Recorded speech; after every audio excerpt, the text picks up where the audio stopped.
बात करेंगे हिंदी के कुछ महत्वपूर्ण अनेक शब्दों के लिए एक शब्द जो कि विभिन्न प्रतियोगी परीक्षाओं में पूछे जा चुके हैं।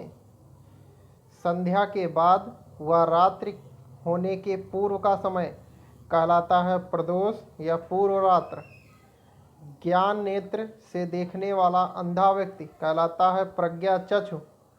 हाथ से लिखी गई पुस्तक कहलाती है पांडुलिपि। किसी परिश्रम के बदले मिलने वाली राशि कहलाती है पारिश्रमिक। जिसका स्वभाव पशुओं के समान हो वो होता है पाशविक।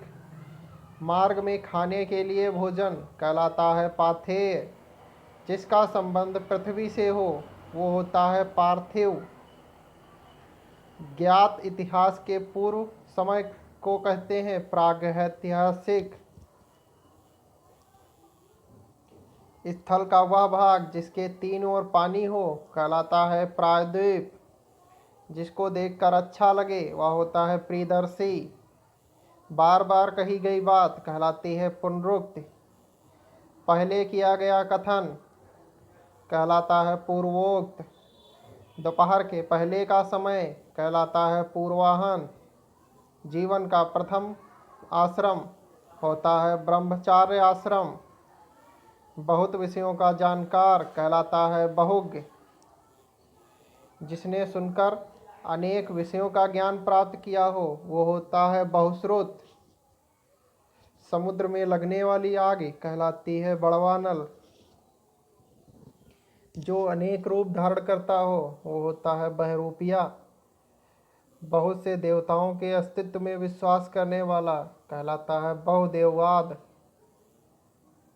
काफ़ी अधिक कीमत का होता है बहुमूल्य। अनेक भाषाओं को जानने वाला कहलाता है बहुभाषाविद। रात का भोजन कहलाता है ब्यालू या रात्रि भोज। किसी भवनादि के खंडित होने के बाद बचे भाग को कहते हैं भग्नावशेष। भय के कारण बेचैन कहलाता है भयाकुल। भाग्य पर भरोसा रखने वाला कहलाता है भाग्यवान। जो भाग्य का धनी हो वो होता है भाग्यशाली। दीवारों पर बने हुए चित्र कहलाते हैं भित्ति चित्र। जो पृथ्वी के भीतर का ज्ञान रखता हो वो होता है भूगर्भवेत्ता। धरती पर चलने वाला जंतु कहलाता है भूचर। औषधियों का जानकार कहलाता है भेषज।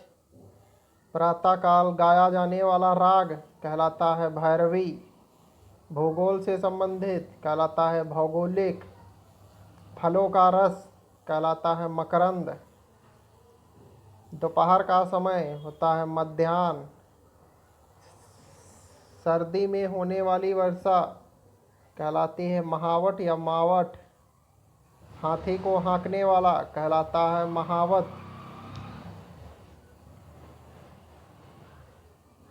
सुख एवं दुख में एक समान रहने वाला कहलाता है मनस्वी। जिसकी आंखें मगर जैसी हों वो कहलाता है मकराच। किसी मत का अनुसरण करने वाला कहलाता है मतानुयायी। दो पक्षों के बीच में पढ़कर फैसला कराने वाला कहलाता है मतख्राता या यज्ञ रक्षक। जो बहुत ऊंची आकांक्षा या इच्छा रखता हो वो होता है महत्वाकांक्षी। जिसकी बुद्धि कमजोर है वो होता है मंद बुद्धि या मतिमांद। मन का असीम दुख कहलाता है मनस्ताप। माता की हत्या करने वाला कहलाता है मातृहंता। कम खाने वाला वो होता है मिताहारी। जो असत्य बोलता हो वो होता है मिथ्यावादी। जिस स्त्री की आंखें मछली के समान हो वो कहलाती है मीनाक्षी। मुद्रा का अधिक चलन या प्रसार कहलाता है मुद्रास्फीति। कमल की डंडी कहलाती है मड़ाल। जो रचना किसी व्यक्ति की अपनी स्वयं की हो वो होती है मौलिक। जुड़वा भाई या बहन होता है यमल या यमला। रंगमंच का पर्दा कहलाता है यवनिका।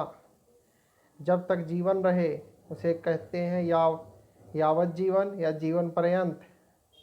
अपने युग का ज्ञान रखने वाला होता है युग दृष्टा।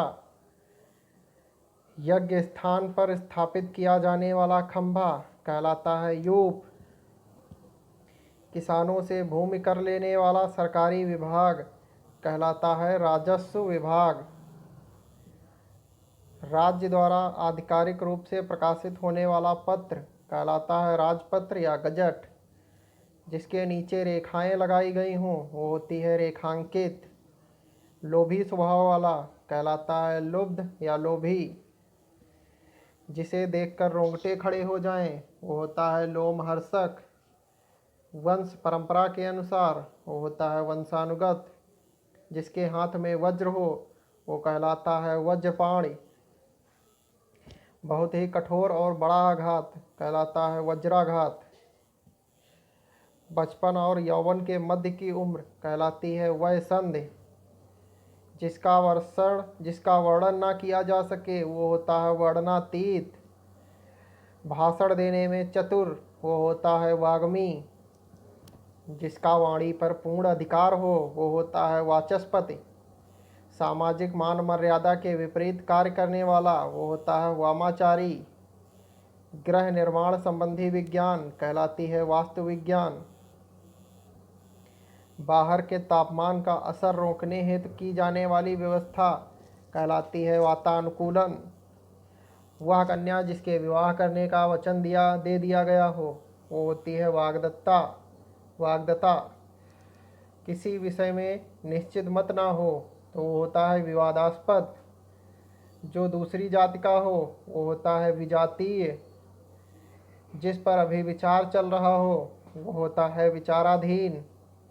वह स्त्री जो पढ़ी लिखी व ज्ञानी हो वो होती है विदुषी। अपना हित अहित सोचने में समर्थ वो होता है विवेकी। जिसके अंदर कोई विकार आ गया हो वो होता है विकृत। जो अपने धर्म के विरुद्ध कार्य करने वाला हो वो होता है विधर्मी। किसी विषय का विशेष ज्ञान रखने वाला कहलाता है विशेषज्ञ। विनाश करने वाला कहलाता है विध्वंसक। तो आज के वीडियो सेशन में हमने कुछ महत्वपूर्ण अनेक शब्दों के लिए एक शब्द डिस्कस किए।